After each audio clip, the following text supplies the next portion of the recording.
I did a podcast with Jay about his Bigfoot sighting in Challis, Idaho. Here are some photos of my expedition to Challis after he reported his Bigfoot sighting to us. I'm sitting down with him in a podcast. I trimmed it down to just his core story so you guys can get right to the bulk of his Bigfoot sighting report. Sit down and watch. Here we are, Jay and his Bigfoot sighting. It was a spring bear hunt last year. 2016. It's 2 years ago. I had back surgery in November of 2015, and we've been hunting this area for years and years. Matter of fact, my hunting partner has been hunting up there since the early 1980s.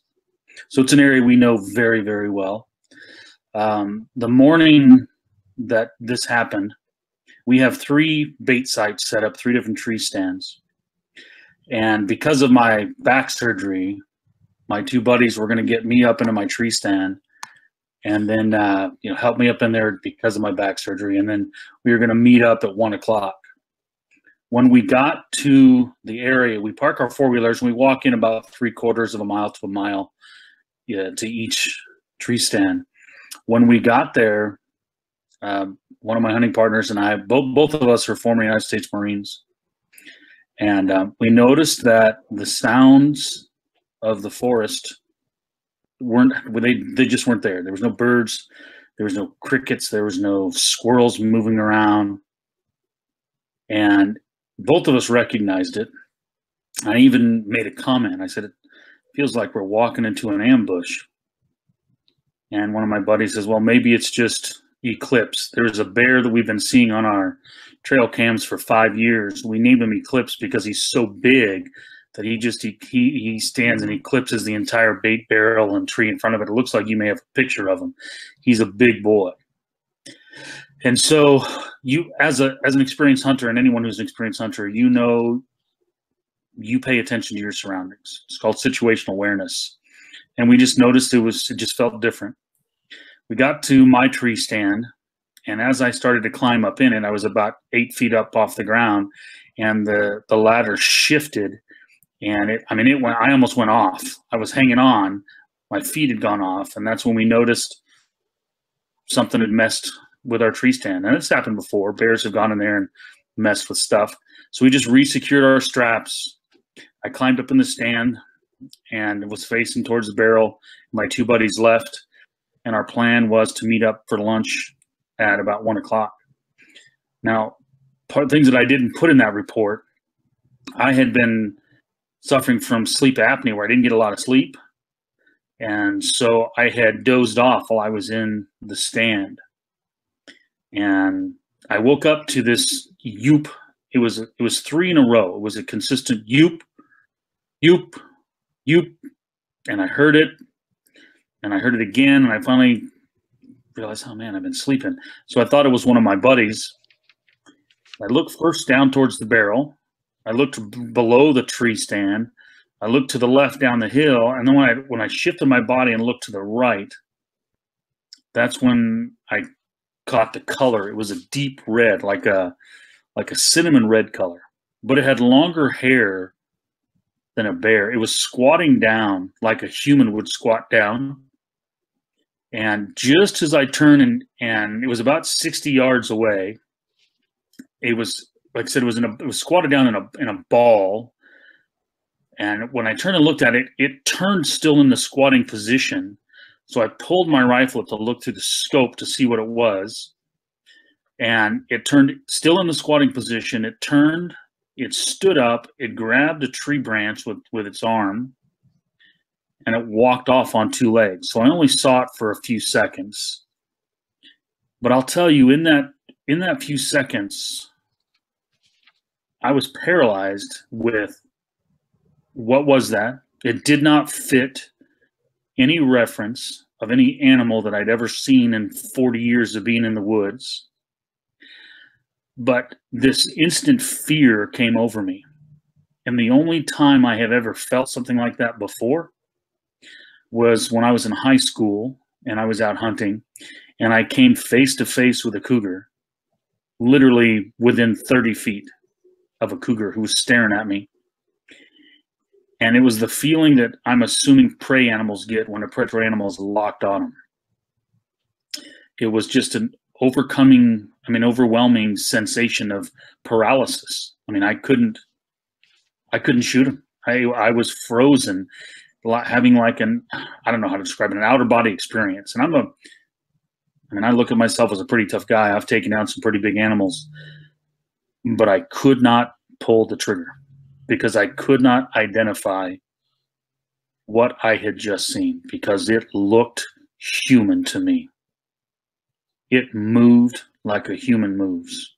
It did not appear to me that it was like, didn't appear like an 8-foot giant.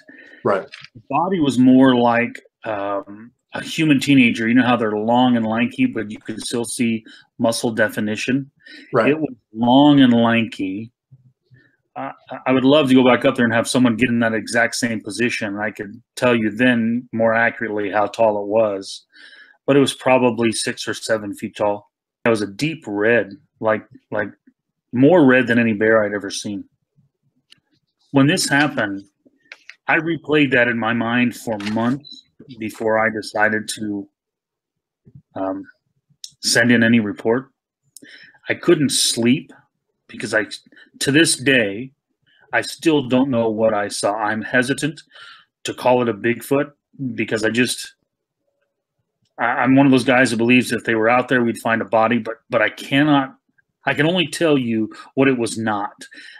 In my mind, I thought, okay, maybe it's a grizzly bear, but a grizzly bear could not turn in a squatting position, stand up, grab a branch with a hand, not a paw. I watched his hand close on this branch to get his balance and walk off on 2 legs. It was darker, reddish brown, like a grizzly bear would be, but it didn't. You know, I've seen grizzly bears before. I've killed a bunch of black bears. I know exactly what their body and their shoulders and their neck and everything looks like. This did not have protruding ears. It had a very distinct shoulder set with a rotator cuff type shoulder with broad back. I could see the muscles in his glutes flexing. I could see the thigh muscles flexing. And I mean, I could see the feet. They were not pads. They were not, wasn't a bear. I know for a fact it was not a bear. It wasn't an elk.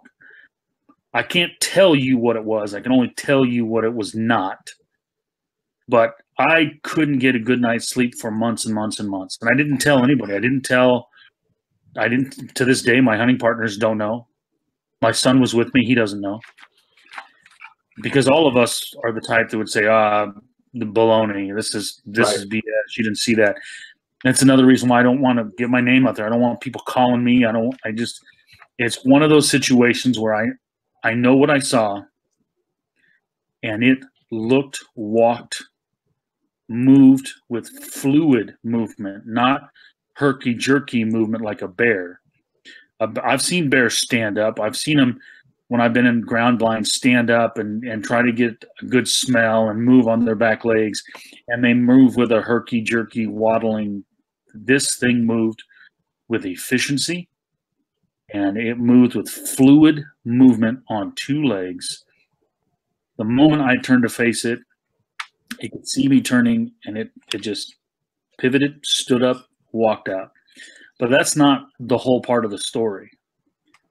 I was there frozen in a state of panic. And I looked at my watch. I thought, man, 2 hours. I got to sit here for 2 hours before my buck, because I heard there was no way in hell I was getting down out of that tree stand with whatever that thing was around. It was parallel to the bait barrel, which was the bait barrel was set at 60 yards. This thing was no more than 65 yards away. Within 20 minutes, I started hearing this clicking sound directly behind me. And at first, I thought it was like an elk calf or a deer fawn clicking to find its mom. And it was the same type of pattern. It was a click, click, click. And then about the 3rd time I heard it, I realized it sounded like 2 rocks clicking together. And Every few minutes, this thing moved around me off just into the tree line within 100 yards where I couldn't see anything moving, but I would hear it click, click, click, just tapping rocks together. And this thing moved around me for about 30 minutes. That's amazing. And I'll tell you what, I was as nervous as a cat having kittens, man. Did not appear to have a visible neck. The head was sitting on the shoulders. The head was like a conical shaped head. From the side, because I saw it better from the side, and then I stood up and saw the back. With the back, the head flowed right into the shoulders and the long hair. Wide shoulders. Big shoulder. And you got to look at the face at all? No, I didn't see the face. I just saw it from the side. When it made its turn, when I first looked down there and I got the color pattern, the color stood and jumped out at me. When I first looked at it, it may have been facing me, but my eyes didn't register right away what the hell I was looking at. So when I pulled my scope up, by the time I pulled my scope up, I could see, let's see, it would be its right shoulder and back.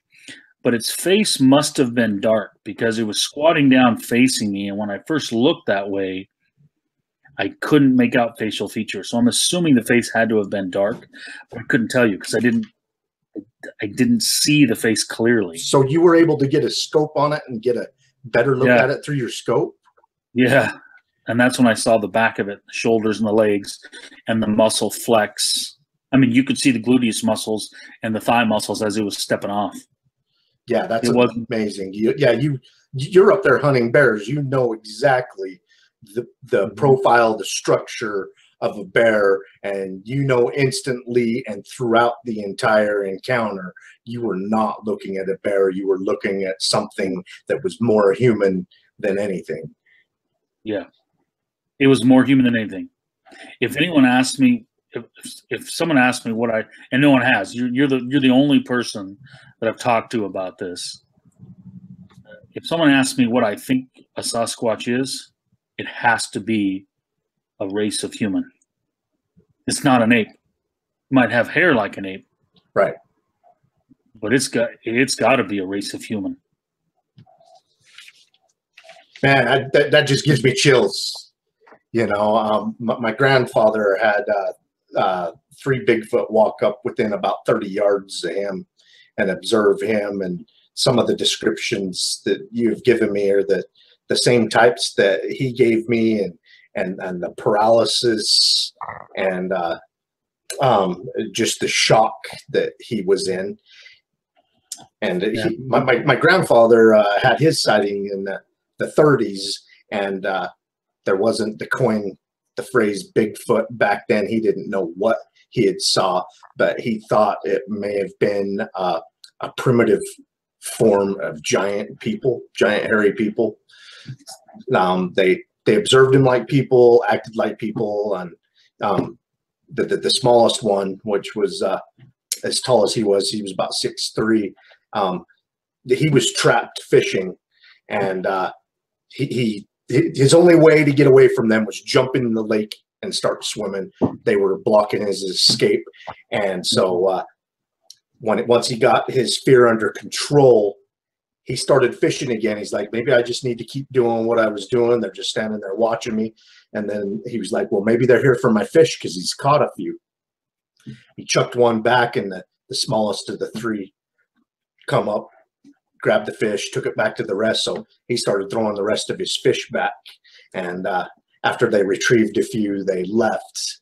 And then that's when he went and found his camping buddies, and they left the area. This was in Washington. They left the area never to return. They did an annual backpacking trip to this area near Mount St. Helens every year, and they changed the location after that. And it wasn't until the Patterson-Gimlin footage come out like 37 years later that he could tell people, that's what I saw 3 of them walk up on me, and he described them as a primitive form of hairy humanoids. It started up to my right up the hill, and then went behind me, and then around until it was in front of me more than 100 yards, because it was back in the tree line. But there's no animal that I'm aware of in the woods that can bang things together. Maybe a monkey, but fourth set of clicks, I'm like, no one's going to believe this. I got to record it. Yeah, a lot of people are, complain that when someone has a Bigfoot sighting, everybody has a phone. Why didn't they take a photo or take a video of the phone? And usually the sightings are really fast and you're in shock. And by the time you start getting your wits about you to do something about it, it's over. And I don't think a lot of people realize that. I've spent about the last 10 years seriously hunting for Bigfoot, and the icing on the cake, there's a lot of disappointment, 99.99% disappointment trying to find Bigfoot, but the icing on the cake is the other wildlife that I get to see along the way. And I've seen some pretty rare animals. I got an 11-second sighting of a wolverine. That's a really rare sighting in the lower 48. And I picked up a camera, turned it on, tried getting the camera on it. I couldn't. It got on the other side of the car because it crossed the dirt road in front of us like it owned the place. And I threw the camera to Jenny. It was on, and she tried getting it, and it got away. And then, we're like, we're never going to flip and get a Bigfoot if, we got a full 11-second sighting of a wolverine and we can't even get a picture or a video of it. I mean, unless you already got that camera going, it's really hard, but that's what we do. After that, I went and bought GoPros so that I can wear them no matter where I'm going. Right, and I do that too. I have a chest GoPro, but going up there as many times as I did, and then my hunting partner, who's been hunting up there since 1983, I sat down with him after we were on another hunt. We were actually snow goose hunting in Arkansas. And we were sitting in the lodge, he and I asked him, "You ever seen anything weird up there on that mountain?" He said, "What do you mean weird?" I said, "I don't know. Something you couldn't identify?" He said, "Like Bigfoot?" I said, "I'm not saying Bigfoot, but you ever had anything come into your field of view that you couldn't identify?" And all he said was he never had anything come into field of view. He said that on one particular hunt, he was by himself, and it was in the exact same tree stand that I was in. He said he had a feeling that someone was watching him, and it's just like the hair stood up on the back of his neck. He said it was like this intense. He couldn't figure out where it was. He was looking all around. No bears were coming in after he had seen multiple bears on the trail cams. He knew they were coming into the bait, and he said that he just had this intense feeling that somebody was watching him. And he said after about 20 minutes, middle of the day, he just climbed down and hiked back to his four-wheeler. And you saw where we were at. There's no way you're going to get to that place in a truck. Right. You got to go up to get to the Jeep trail, and then you better take four-wheelers the rest of the way. And then you still got to hike about a mile in. It is it's pretty remote. I mean, you're 27 miles from a good road. That's just that road that was all bumpy that you were on. And then you're 30 plus miles from a paved road. Yeah, that was a rough road too, man. That was rough getting back where I made it to.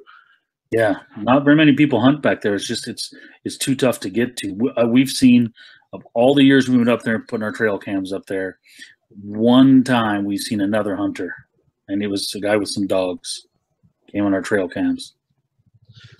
You guys have gotten bear on your game cameras back in there, and I know there's Bigfoot back there because you're not the only one that has saw them back in there on the edge of the river, no return wilderness. There are dozens and dozens of sighting reports that come out of that area. I get a sighting report almost once a year in that general area. So I think the only way that someone is going to prove the existence of whatever this thing is, someone's going to have to spend a lot of time up there, going in and checking daily. But I'll tell you, when this happened to me, like I said, I couldn't sleep for weeks, months. And after about, I think it was in September. It was in September, I think. That it happened early June 6th, I think is when it happened. Finally in September, after replaying this thing 1,000 times in my head and trying to identify what I saw, so I didn't misidentify anything, I finally sent into a report to another organization, and it took them, I think, 6 months before they even emailed me back. But the funny thing was I sent in that report to you, and it was, I don't know, within days, or within what, a couple of weeks, you had gone up there. After I sent in the report, now I'm starting to pay attention to what other hunters are saying, and someone else on a different reporting, I don't know what you guys call this organization, someone else had a sighting about 7 miles from where my sighting was that you probably went right by, and it's the same thing. It was a group of hunters, and one of them had gone up high on a ridge to glass and saw what he thought was one of his hunting party on the other ridge. And it was that report was about 7 miles from my report, and it was, I think, the year before. Right. I know the sighting you're talking about.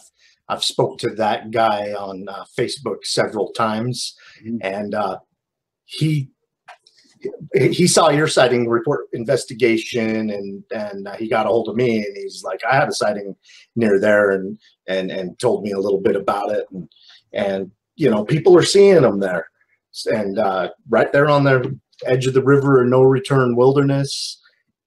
People can't build in there. There's not very many roads at all. If a creature wants to stay unmolested by mankind, that's a great place for it to be. And obviously, with the game in the area, there's plenty to eat. Now that I'm paying more attention to things, again, I don't want to go out and say it was a Bigfoot, but I cannot identify what it was. But thinking about this, that time of year when the does are having their babies and the elk are calving, it's easy for a predator to catch an elk calf that can't hardly move. You know, they stay hidden in the grass, and they stay hidden back in the forest. If they are following the elk herds, they would probably have their greatest luck in capturing a calf at the time of the year that I was up there, when the calves were brand new. Right. You know, they're coming out of the tree lines, they're coming out of the snow, they're coming down to where the good grass is, and you were close to where I was at. You were still a few miles from where I was actually at, which was a pretty thick wooded area. But you know, there's a lot of berries and stuff up there, a lot of nutritional stuff for elk and deer and the bear. If they are following the elk, it's got to be during the calving season.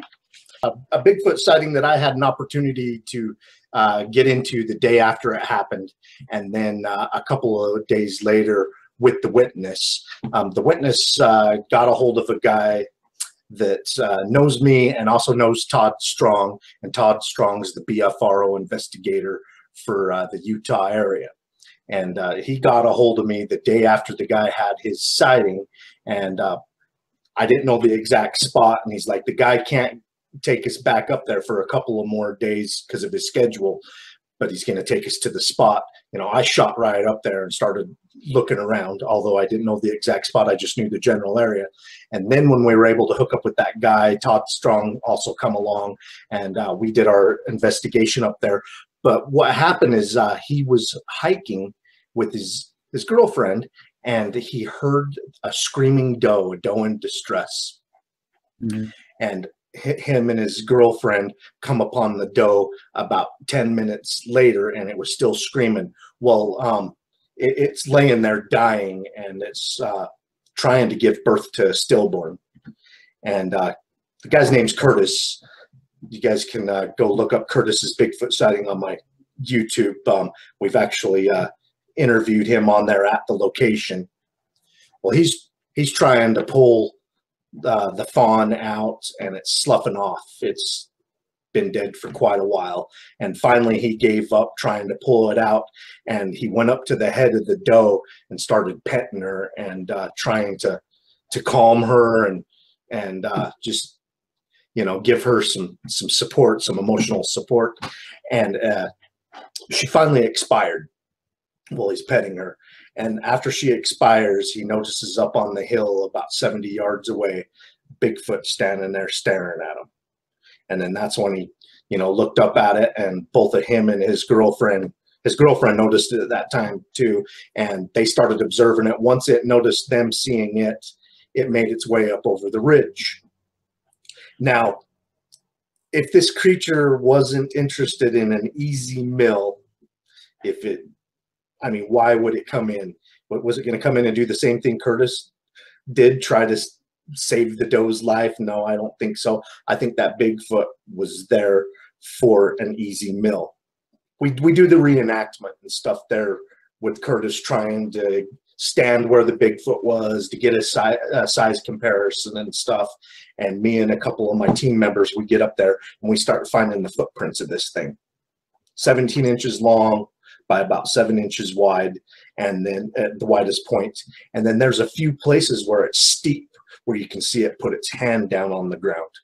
So now all of a sudden we have physical evidence back up, and we're finding all these footprints where he says he saw it, where it went up over the hill. So and then of course the doe's right down there dead where he said it was, with the stillborn and everything. So he had a lot of physical evidence that we found to back up his claim, and that was only 3 days after it happened. So when you're saying that they're probably following the elk herds during the calving season for an easy meal, I mean, they don't even have to take the life of the animal. If the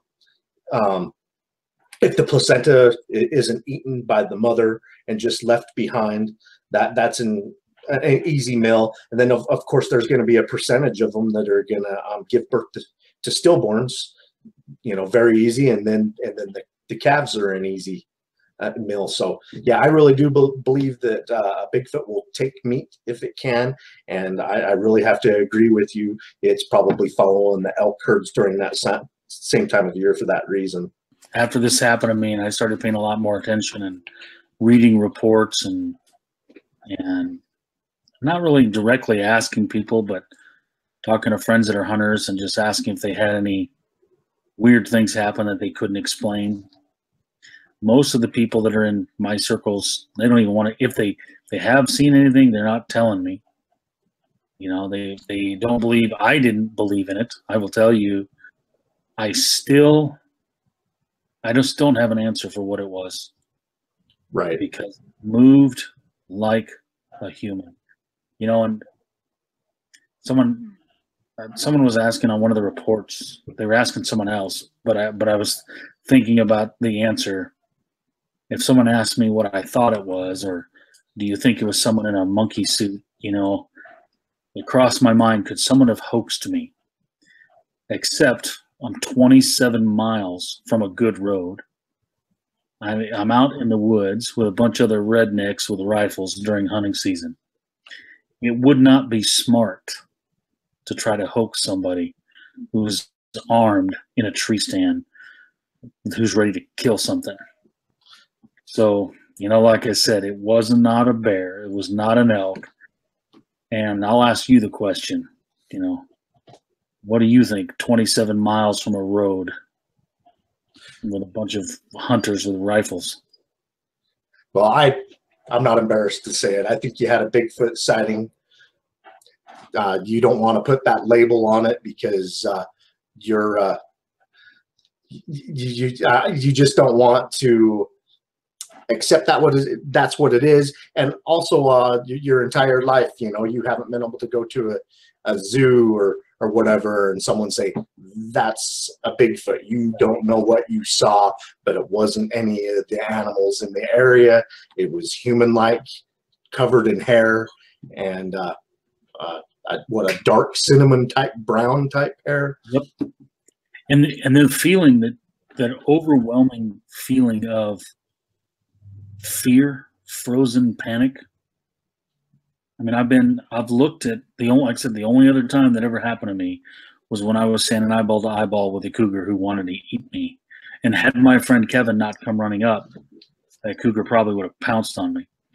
But it was an internal physiological thing in my body where the hair was standing on the back of my neck.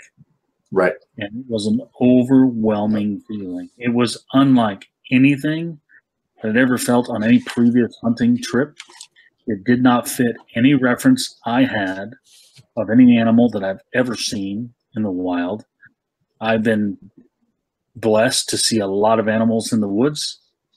I've seen in that same area, I've seen wolves. I've never seen a wolverine, but I've seen wolves. And, you know, I've had wolves walk right past my tree stand within, I mean, not probably within 100 yards where I could see them through the trees. I knew they were there, but not close enough to see their whole body at the same time. I've seen a ton of elk and deer and bear. I've seen cougar up there on our trail cams. But this did not fit any reference that I had of any animal other than a human. It's got to be a subspecies of human. It has to be. I would like to go back to the beginning of your sighting. You heard 3 whoops, and then it come walking out to where you could see it after you heard the 3 whoops. No, I had dozed off. I'd fallen asleep, and I woke up to this yoop, like a Y, yoop, not like a whoop, but like I said, yoop, and it was in a pattern of 3, yoop, yoop, yoop, and then there was a pause, like it was waiting for a response. By the time I saw, when I caught a glimpse of it, it wasn't moving. It was squatted down, just like when I'm glassing an area. I don't want my body to be seen. I'm squatting down. I'm using the terrain, trees or rocks or bushes, and I'm glassing the area. Master of camouflage. Yeah, I'm trying to pattern whatever I'm hunting, the elk or the deer, to get a good idea where they're at, what they're doing, patterning the bear. There's a reason we go up and check those trail cams every day. You know, we know what time the bears are coming in and who's coming in and who's controlling the bait site. So a good hunter will pattern his prey. And in my mind, this thing was trying to communicate with something, either another, whatever it is, or me trying to see if I was going to respond to it. I had to guess this thing was young, like I said, teenager. That's what the body looked like. My son at the time was 16, 17, and he's tall. He's 6'3". And he has that lanky build. If you were to get into a gym and really bulk up, he could be an easy 240, 250 pounds. He's probably 180, 190 pounds. But that long, lanky, that's what appeared when it stood up and moved away. But it was squatted down in a small, it was probably 3 or 4 feet tall, but squatted down, you know, knees bent, rump on the ground. Was that side profile to you as when it was squatted down? Yeah, it turned in the squatting position. So it was squatted down and it turned. That's when I saw the shoulder, the side of it. When I first saw that it was there with the color, because the color stood out. The color stood out like I said, like a cinnamon color bear. Right. So that's what I saw first. And it was still squatting down. So the face must have been black, because I did not see a distinguished, I know it was not a light colored face. Because when I pulled my rifle up, I could see it turned to the left, so I could see its right shoulder, the right side of its head, but I could not make it out an ear, and I could see across the back, the hips. I mean, it stood straight up, grabbed the branch for balance, because it was on the side of a hill. It was right next to a tree, and when it turned, it reached up and grabbed the tree limb with a hand. Right. And then pulled itself up the rest of the way and walked up the hill. That's amazing. It would have been easier for a bear to walk on 4 legs to get up the hill. That's how steep the side of it was. This thing walked on 2 legs and walked off. Right back into the trees. Within just a second or two, it had just, because the tree cover was pretty thick in that area. So within a few seconds, it was back into the trees, and I couldn't tell you. 3 steps, and it was out of view.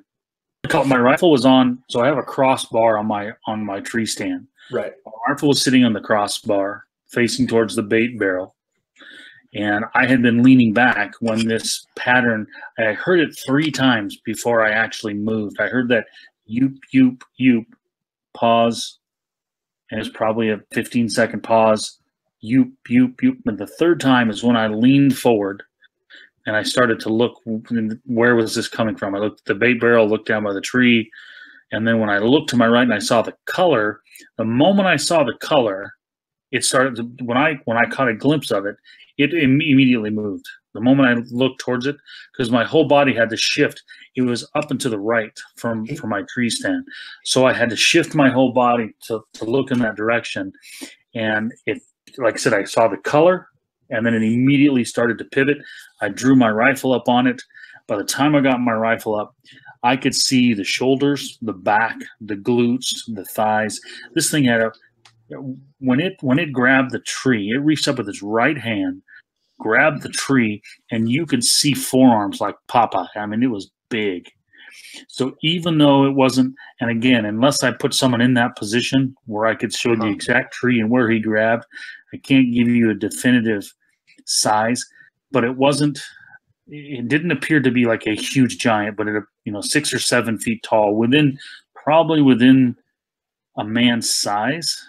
Yep, I could see the back of his hand. It was a freaking hand. It was not a claw. It was not a paw. It was a hand that reached up and grabbed that tree limb, pulled itself up, got balanced, let go of it, and walked away. Because I don't know what it is, and I couldn't get a good night's sleep for probably several months. I had to finally tell somebody, because none of my friends would have believed me. None of my friends would have talked about it. The reason I'm wearing sunglasses and this hat, I mean, my friends are going to recognize me when they watch this, but I'm probably going to get some ridicule, but at least John Q. Public's not going to know who I am, because I don't want to answer a bunch of questions. I don't want people showing up at my door, hey, take me to where this is. I don't want any of that crap. I mean, I don't mind. If you want to go up there again, I'll take you up there, and we can sit up there for days on end. And I've thought about this for the last year and a half. It's been now 18 months since the sighting that I had. How many times I've been up there, and how many times my son and my hunting partners have sat in those tree stands and not seen anything. I was trying to determine what this thing would be. It has, number one, in my mind, it has to be human, and it's got to be traveling through the area, because my hunting partner hunts fall and spring in that area. He hunts elk in that area during the elk season. He's taken multiple bulls. He helps other people, he gets them into the area and shows them where the good bulls are. And nobody within my hunting group, which are dozens of people, I can't even imagine that they would have seen anything, because we probably would have talked about it at some point. Because I asked individually, I've never asked when I'm in the group because I don't want to be ridiculed, but if we're out and we're having, dinner or something, I might ask him, you ever see anything weird? And the only time was one of them, the one that's hunted there the most, said that one time he felt the intensity of someone watching him and just got out of there. He didn't know what it was. He couldn't explain it. And when you're a hunter and you know what it takes to put meat in the freezer, you know the feeling that you get as a predator when you're putting an elk in your sights, or a deer in your sights, or a bear in your sights. That feeling that you are the most dominant thing in the woods. But when you have an experience like this, you realize you're not the most dominant thing in the woods, and it becomes scary. You're frozen with fear. So it's a double-edged sword. People might say, God, I want to see it. I want to see it. I want to see it. When you have the experience that I had, you won't sleep. You'll be in panic mode. You'll feel weak. You know that you are not the top of the food chain when you're out there. And to be frank with you, I have not been out there since. I have been invited to go out multiple times, and I'm just like, I can't do it right now. At some point I will, but I'm not going out there sitting by myself again. Just an amazing Bigfoot sighting and a Bigfoot sighting hotspot. I hope you enjoyed Jay's Challis River of No Return Bigfoot sighting. We'll keep on bringing you more investigations into this area, other areas where there's Bigfoot sightings. Keep on watching. We're going to keep on squatching.